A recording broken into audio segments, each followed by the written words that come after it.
Apabila Hamka menulis, dia mempunyai tujuannya, mempunyai audiennya. Zaman kita isunya berbeza, permasalahan berbeza, dan perlu ditangani oleh ulama-ulama, tokoh-tokoh di zaman kita. Hamka telah berjaya menguraikan, mengupas, memberi panduan kepada umat di zamannya di Indonesia.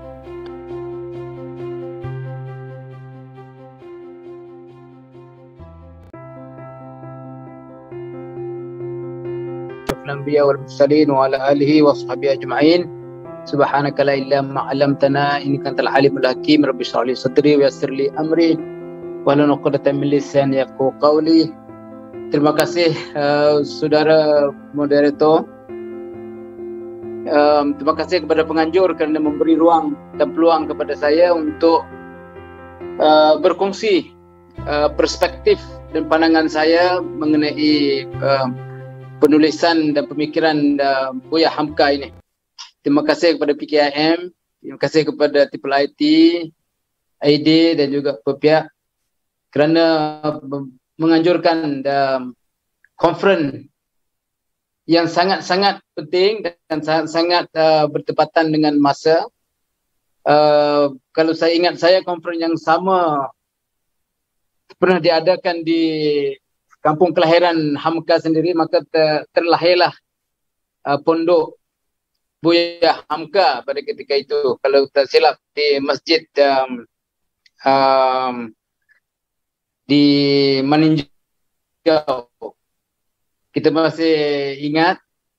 Dan juga apa yang telah dibincangkan oleh para panelis yang sebelumnya.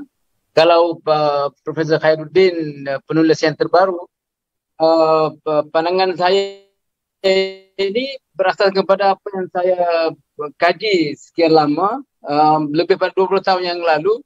Ia ingin melihat perspektif Hamka mengenai tafsir beliau, khususnya tafsir beliau dari perspektif gambaran perubahan sosial. Sebab ada pandangan yang mengatakan tafsir itu harus dipakai sepanjang zaman, maka ianya tidak boleh diubah.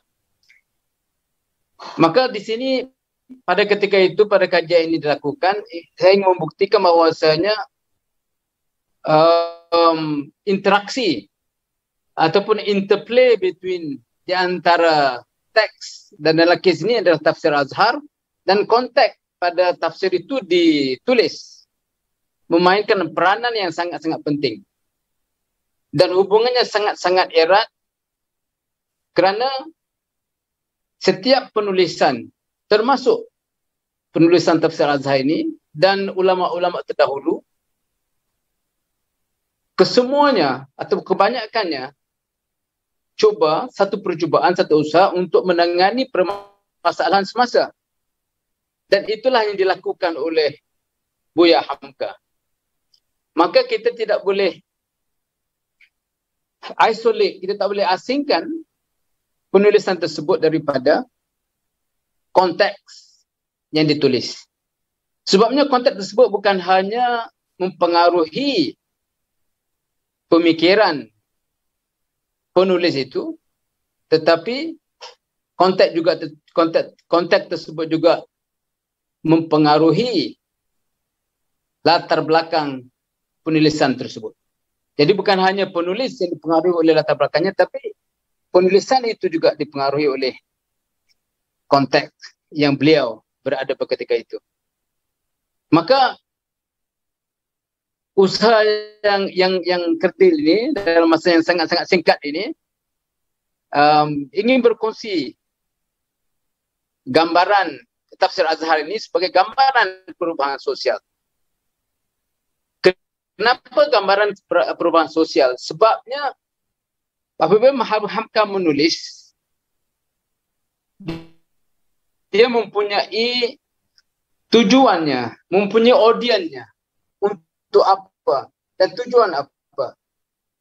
supaya kita apabila kita melihat gambaran tafsir Hamka ini yang di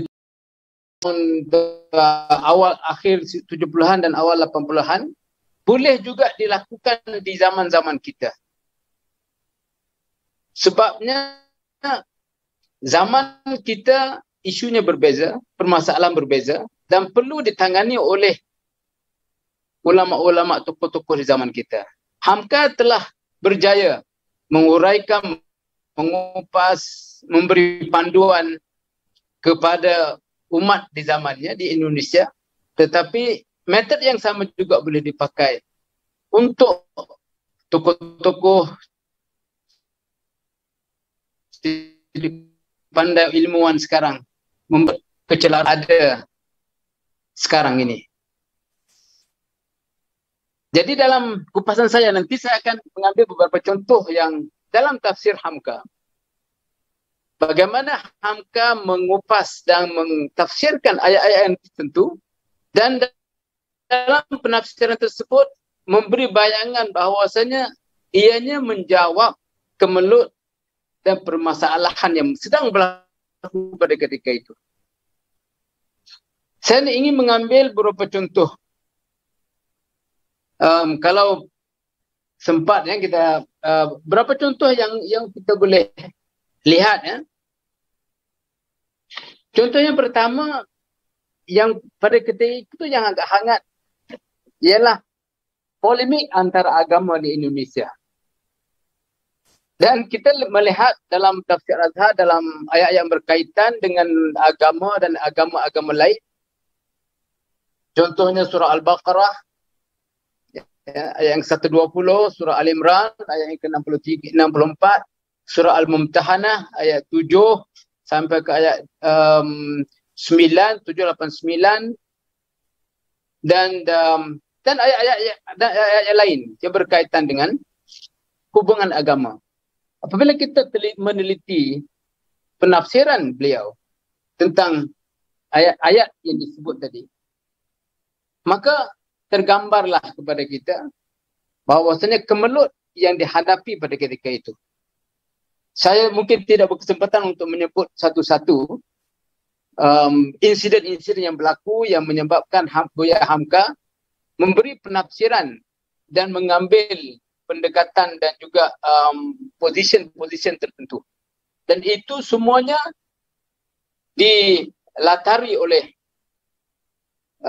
suasana sosio-politik, budaya, intelektual pada ketika itu. Maka